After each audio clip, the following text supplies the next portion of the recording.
الحمدللہ رب العالمین والعاقبۃ للمتقین الصلاۃ والسلام علی خاتم الانبیاء والمرسلین۔ اللہ سبحانہ و تعالیٰ کا قرآن حکیم میں ارشاد ہے، قل اننی ہدانی ربی الی صراط مستقیم دینا قیما ملۃ ابراہیم حنیفا وما کان من المشرکین قل ان صلاتی و نسکی و محیای و مماتی للہ رب العالمین لا شریک لہ و بذالک امرت وانا اول المسلمین۔ اے نبی صلی اللہ علیہ وسلم کہہ دیجئے مجھے تو اللہ نے رب العالمین نے پروردگار نے سیدھی راہ کی ہدایت کر دی ہے، دین قیم کی یعنی سیدھے دین کی، ابراہیم حنیف کے دین کی،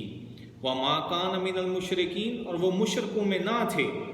اور اے نبی کہہ دیجئے کہ میری نماز، میری قربانی،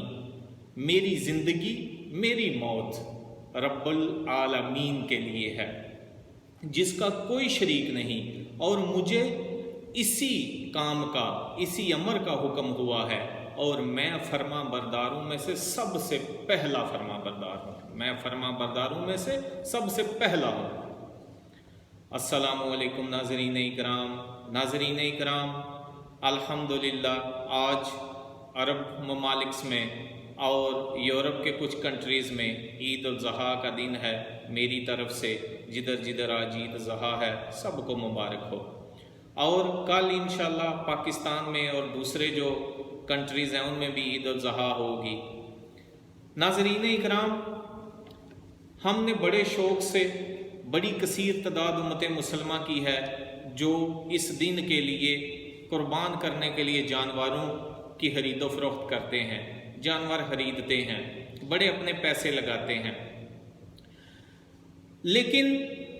اس چیز کے ساتھ ساتھ جو موسٹ امپارٹنٹ نہایت ضروری چیز ہے وہ ہے انسان کا عقیدہ۔ انسان کا عقیدہ کیا ہے؟ انسان کے اعمال کیا ہیں؟ کیا ہمارے سارے کام، ہمارا عقیدہ وہ اللہ کی کتاب اور نبی صلی اللہ علیہ وسلم کی سنت کے مطابق ہیں؟ کیوں کہ نبی صلی اللہ علیہ وسلم کو بھی یہی حکم ہوا ہے کہ آپ نے اپنی زندگی کتاب اللہ یعنی اللہ کے احکام ہیں جو ان کے مطابق گزارنی ہے،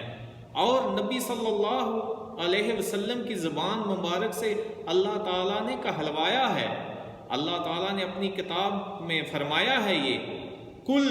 انا صلاتی، کہ اے نبی کہہ دیجئے کہ میری نماز و نسکی، میری قربانی، و محیایا، میری زندگی، و مماتی، اور میری موت رب العالمین کے لیے ہے، للہ رب العالمین۔ تو ناظرین اکرام، جانوروں کو قربان کرنے سے پہلے نہایت ہی ضروری ہے کہ ہم پہلے اپنے عقیدے کا جائزہ لیں، اپنے اعمال کا جائزہ لیں، ہمارے جو ذریعہ آمدن ہیں، ذریعہ معاش ہیں، ان کا جائزہ لیں، کیونکہ اللہ سبحانہ و تعالیٰ کی جو ذات ہے وہ طیب ہے، پاک ہے۔ اللہ تعالیٰ صرف پاک مال سے صدقہ خیرات اور قربانی قبول کرتا ہے، حرام مال سے اللہ تعالیٰ کچھ بھی قبول نہیں کرتا۔ اس لیے جانوروں کو قربان کرنے سے پہلے ہمیں جن چیزوں کو قربان کرنے کی ضرورت ہے وہ سب سے پہلے ہماری غلط سوچ، ہمارے غلط عقیدے، ہمارے غلط حرام جو ذریعہ معاش ہیں، آمدنی کے ذرائع ہیں، ان کو، اپنی جھوٹی انا کو، اپنے تکبر کو، غرور کو، بے ایمانی کو، ان سب چیزوں کو قربان کرنے کی ضرورت ہے۔ جو پاکستان میں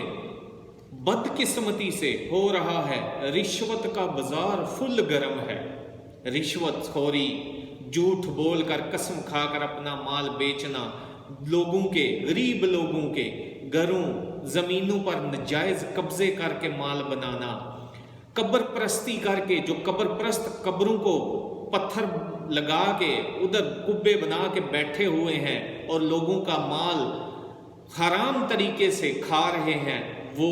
اپنا مشرکانہ جو عقائد ہیں کہ اللہ کے علاوہ بھی کوئی مشکل کشا ہے، کوئی دستگیر ہے، کوئی داتا ہے، کوئی حاجت روا ہے، یہ مشرکانہ عقیدہ، ان سب چیزوں کو ہم قربان کریں،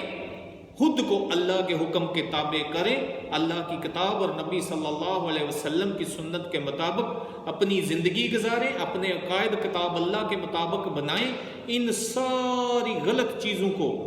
قربان کریں، طاغوت کا انکار کریں۔ طاغوت صرف بت پرستی یا مشرک جو ہیں وہ طاغوت نہیں ہے، ہر وہ چیز طاغوت ہے جو اللہ کے حکم سے ٹکرا رہی ہے، وہ چاہے نام نہاد جمہوریت کے نام پہ ہو، چاہے وہ ہمارا عدالتی نظام ہے، چاہے وہ پولیس کے جو نظام ہے، کچھ بھی ہے، ہمارے بیوروکریٹس ہیں، ہمارے بہت سے کثیر تعداد جو ملا پیٹ پرست مولوی ہیں، وہ ہمارا یہ جو پاکستان میں درباری پیری مریدی نظام ہے، یہ سب طاغوت ہیں۔ ہم سب سے پہلے ہمیں ان چیزوں کو قربان کرنا پڑے گا، خود کو اللہ کے حکم کے تابع کرنا پڑے گا،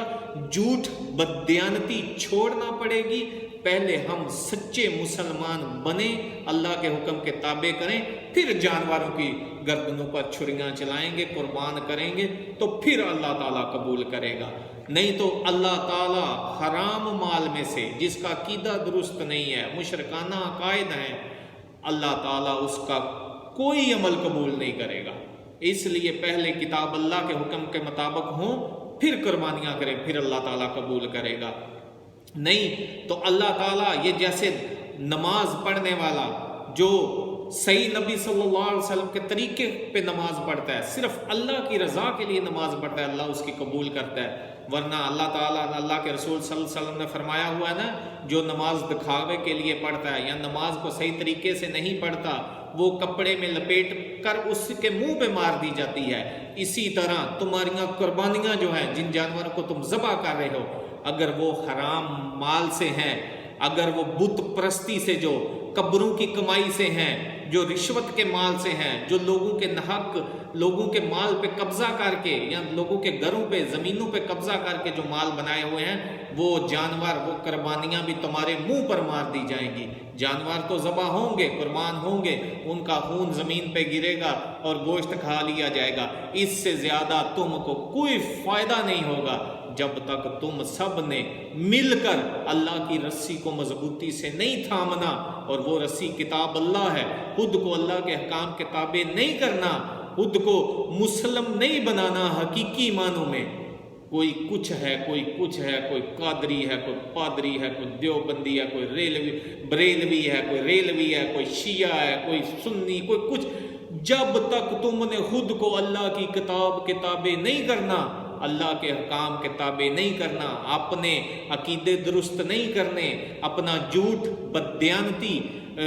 دا لگانا، منافع خوری، دھوکہ، ملاوٹ کرنا چیزوں میں، جب تک تم نے یہ سب چیزیں نہیں چھوڑنی، اللہ کی قسم اللہ تعالیٰ حرام مال میں سے ایک پائی بھی قبول نہیں کرے گا۔ یہ خود کو دھوکہ نہ دیں، اور دنیا کو دکھانے کے لیے یہ ریاکاری سے زیادہ کچھ بھی نہیں ہے۔ کیوں کہ اگر ہماری زندگیاں اسلام کے کتاب اللہ کے مطابق نہیں ہیں، تو کیا ہمارے یہ اعمال جو غلط عقائد اور غلط طریقے سے ہم نے مال بنایا ہوا ہے، ہم قربان کریں گے تو کیا اللہ قبول کر لے گا؟ ہرگز نہیں۔ تو بھائیو، اللہ کے واسطے خود کو اللہ کے احکام کے تابع کرو، بعد میں ان چیزوں کو، ان جانوروں کو قربان کرو اللہ کی راہ میں، تو اللہ قبول بھی کرے گا اور تمہیں اس چیز کا اجر بھی دے گا۔ تو میری اللہ سے دعا ہے کہ اللہ تعالیٰ ہمیں صحیح جو سنت ابراہیمی سے پہلے جو دعوت ابراہیمی ہے، اس پر اللہ تعالیٰ ہمیں عمل کرنے کی توفیق دے۔ ہماری زندگیاں پہلے دعوت ابراہیمی کے مطابق ہوں، نبی صلی اللہ علیہ وسلم کی دعوت کے مطابق ہوں، اللہ کی کتاب کے مطابق ہوں، پھر ہم سنت ابراہیمی پر عمل کریں گے تو اللہ قبول بھی کرے گا، نہیں تو اللہ تعالیٰ کچھ بھی قبول نہیں کرے گا۔ تو اللہ سے دعا ہے کہ اللہ تعالیٰ ہمیں صحیح دین سمجھنے، پڑھنے اور اس پر عمل کرنے کی توفیق عطا کرے۔ یہ سب تک یہ میسج پہنچائیے گا تاکہ سب کو، سننے والوں کو جن کے عقائد مشرکانہ ہیں، غلط ہیں، کتاب اللہ کے مطابق نہیں ہیں، جن کی آمدنیاں جو ہیں، جن کا مال پیسہ حرام ذریعے سے آیا ہوا ہے، کہ وہ کوئی بھی طریقہ ہے، سب کو پتہ ہوتا ہے بخوبی، جس کے پاس کوئی مال ہے، چاہے 10 روپے ہے یا 10 کروڑ ہے، اس کو بخوبی پتہ ہوتا ہے کہ یہ میرا مال حلال ہے یا حرام ہے۔ تو اس لیے ان سب لوگوں تک پہنچائیں کہ جس کا مال حرام ہے اس کو بھی پتہ چل جائے کہ حرام مال سے اللہ تعالیٰ قبول نہیں کرے گا، اور حلال مال سے چاہے تھوڑا بھی ہوگا اللہ میرا قبول کرے گا اور مجھے اجر بھی دے گا۔ کیوں کہ ہمارے جو سارے اعمال ہیں، نبی صلی اللہ علیہ وسلم کی معروف حدیث ہے انما الاعمال بالنیات، تمہارے عملوں کا دار و مدار تمہاری نیتوں پر ہے۔ اگر تمہاری نیتیں خالص اللہ کی رضا کے لیے ہیں، خالص اللہ سے اجر لینے کی نیت ہے، تو پہلے اللہ کے حکام کے تابع خود کو کرو، پھر اجر کی امید رکھو۔ تو اللہ سے دعا ہے کہ اللہ تعالیٰ ہمیں صحیح دین سیکھنے، سمجھنے اور اس پر عمل کرنے کی توفیق دے۔ اپنی دعاؤں میں یاد رکھیے گا۔ والسلام علیکم ورحمۃ اللہ وبرکاتہ۔